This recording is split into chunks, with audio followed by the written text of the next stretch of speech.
Hi guys, welcome to IFL Markets. Today we are going to talk about CAMS IPO with our Head of Research and Products, Abhimanyu Sofar. तो अभी हम Abhimanyu so far जी के साथ बात करेंगे CAMS IPO के बारे में. अभिमन्यु जी, ये CAMS IPO ये क्या है? इशू के बारे में थोड़ा बताइए.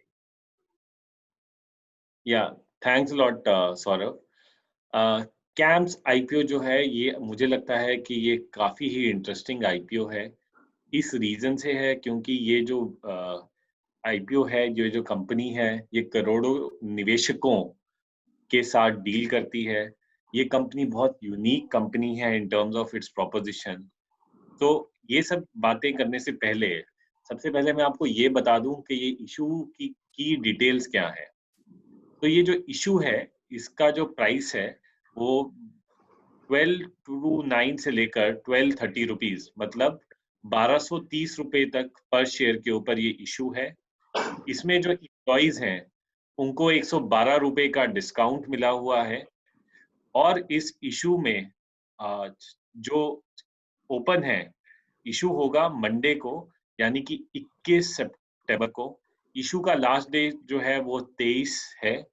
इसके मर्चेंट बैंकर जो है Kotak, HDFC bank, ICICI securities और न्यूमोरा है. ये दोस्तों ये रही बेसिक इस पर्टिकुलर इशू की बात. इशू जो है वो क्यों आया, उसका एक मेन रीजन ये है कि NSE जो इस कंपनी का एक लार्ज शेयर होल्डर है, उसको सेबी से कहा गया कि आपको अपना स्टेक जो है डाइवेस्ट करना चाहिए. और उस रीजन की वजह से CAMS का ये IPO आ रहा है. मुझे नहीं लगता CAMS जैसी कंपनी को फंडिंग की जरूरत है जिसकी वजह से वो ये IPO लेके आए हैं. It is more like an exit जो वो देना चाहते थे अपने निवेशकों को जो ऑलरेडी इन्वेस्टेड हैं. और उस पर्टिकुलर रीजन की वजह से ये इशू आया है. इन टर्म्स ऑफ किस टाइप के इन्वेस्टर्स इस कंपनी में हैं, तो वॉबर पिंकर्स, HDFC बैंक और NSE ऐसी कंपनीज जो हैं वो इसके अंदर अभी शेयर होल्डर है.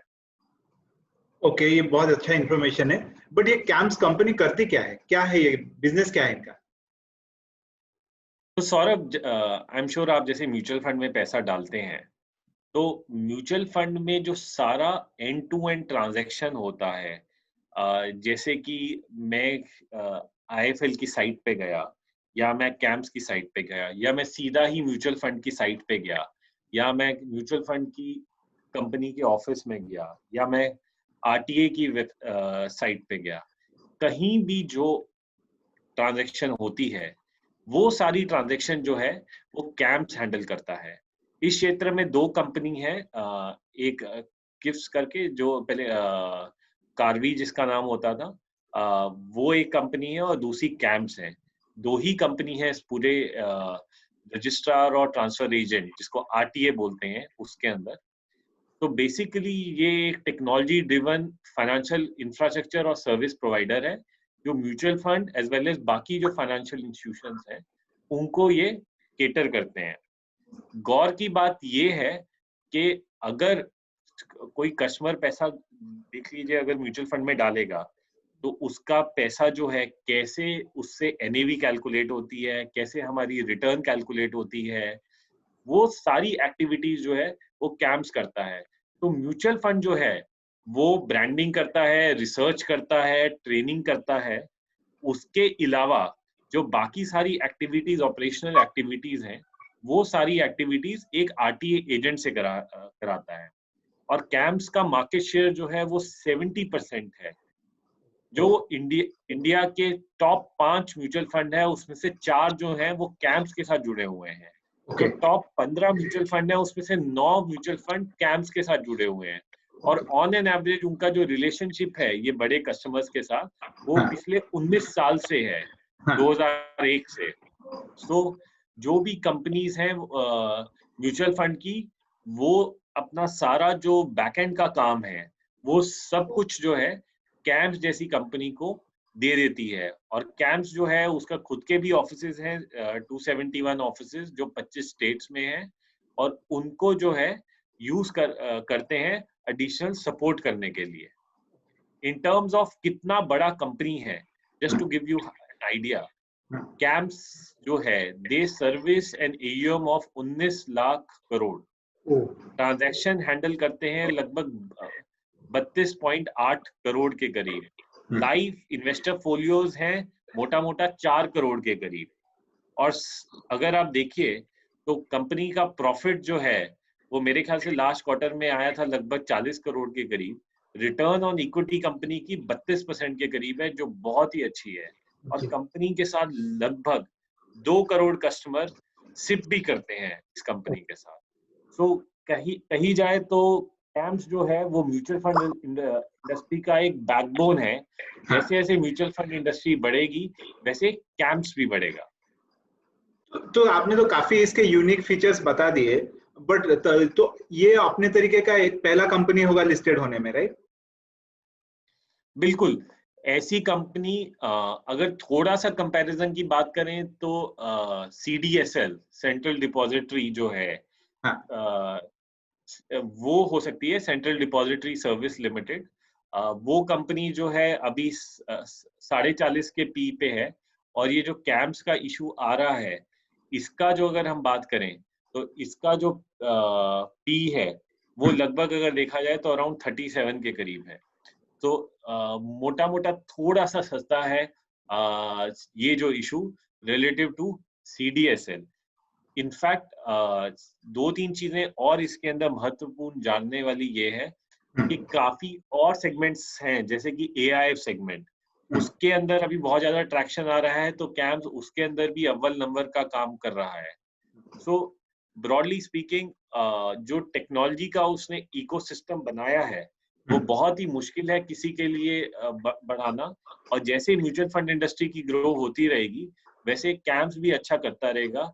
And clearly this is a very unique company. उनको कैपेक्स की ज्यादा रिक्वायरमेंट नहीं होती, हर साल ये कंपनी प्रॉफिट बनाती है, हर साल ये कंपनी अच्छा खासा डिविडेंड पे आउट करती है, और उन रीजंस की वजह से ये जो IPO है ये बहुत ही बेहतरीन IPO है निवेशकों को पैसा डालने के लिए। तो आपका रिकमेंडेशन डेफिनेटली यस है इसके लिए, राइट? बिल्कुल, मुझे लगता है कि कोई लॉन्ग टर्म के अंदर एक स्टेडी कंपनी के अंदर इन्वेस्ट करना चाहता है जिसकी अव्वल नंबर की मैनेजमेंट क्वालिटी हो, तो उसके हिसाब से वॉर्बर्ग पिंकस जिनका 43.5% स्टेक है वो अभी भी कंपनी में रहेंगे। HDFC जिनका 5.99% स्टेक है, और HDFC बैंक जिसका 3.33% स्टेक है, वो सब कंटिन्यू रहेंगे कंपनी के अंदर।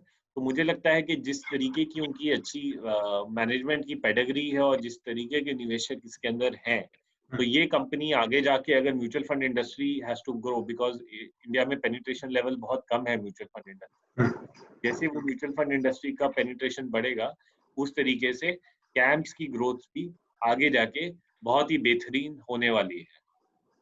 तो मोटा मोटी देखा जाए इस साल का एक बहुत ही अच्छा IPO माना जाएगा। हैप्पीएस्ट टेक्नोलॉजी जैसे सब लोगों ने अच्छा बोला है, ये भी वैसे ही ऑल बाय वाला रिकमेंडेशन रह रहा है, राइट? सो ये इशू काफी अच्छा है मैनेजमेंट क्वालिटी वगैरह के हिसाब से, बिल्कुल हैप्पीएस्ट माइंड जैसी इसकी मैनेजमेंट क्वालिटी है, तो मुझे क्वालिटी में मैनेजमेंट के कोई इशू नहीं लगता। लेकिन इन्वेस्टर्स अगर जैसे हमने देखा कि लिस्टिंग गेन बहुत अच्छा हुआ है हैप्पीएस्ट माइंड में, अगर वो सोच रहे हैं कि इसके अंदर भी उतना ही गेन होगा, तो मेरे ख्याल से वो थोड़ा कठिन लग रहा है वैसा गेन होना, क्योंकि जो प्राइसिंग है हैप्पीएस्ट माइंड की ज्यादा अट्रैक्टिव थी relative to this issue. But अगर कोई लॉन्ग टर्म के लिए ये स्टॉक रखना चाहता है तो मुझे लगता है बहुत अच्छा इशू है।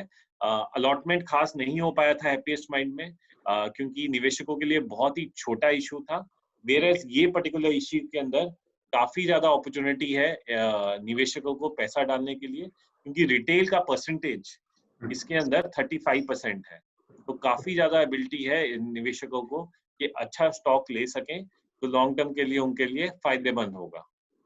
अगर कोई लेना चाहता है तो उसको क्या करना चाहिए? मतलब अपने RM के साथ संपर्क में रहना चाहिए या कैसे अप्लाई कैसे करेगा? RM से बात कर सकता है, या हमारी जो IIFL मार्केट की ऐप है उसमें UPI के थ्रू आराम से इन्वेस्टमेंट 2 मिनट के अंदर ये इन्वेस्टमेंट आराम से हो सकता है। तो इनफैक्ट बहुत ज़्यादा ईज और कन्वीनियंट हो गया है अब ये निवेश करना, और मुझे लगता है डेफिनेटली इन्वेस्टर्स को ये खरीदना चाहिए। धन्यवाद अभिमन्यु। आप लोगों को हो सकता है कुछ डाउट्स हो इस पे, तो आप क्वेश्चंस नीचे डाल सकते हैं, हम रिप्लाई देंगे इसका। और इस आईपीओ को अप्लाई करिए और IIFL मार्केट्स को फॉलो करिए, सब्सक्राइब करिए और IIFL मार्केट्स ऐप को डाउनलोड करिए। Thank you very much.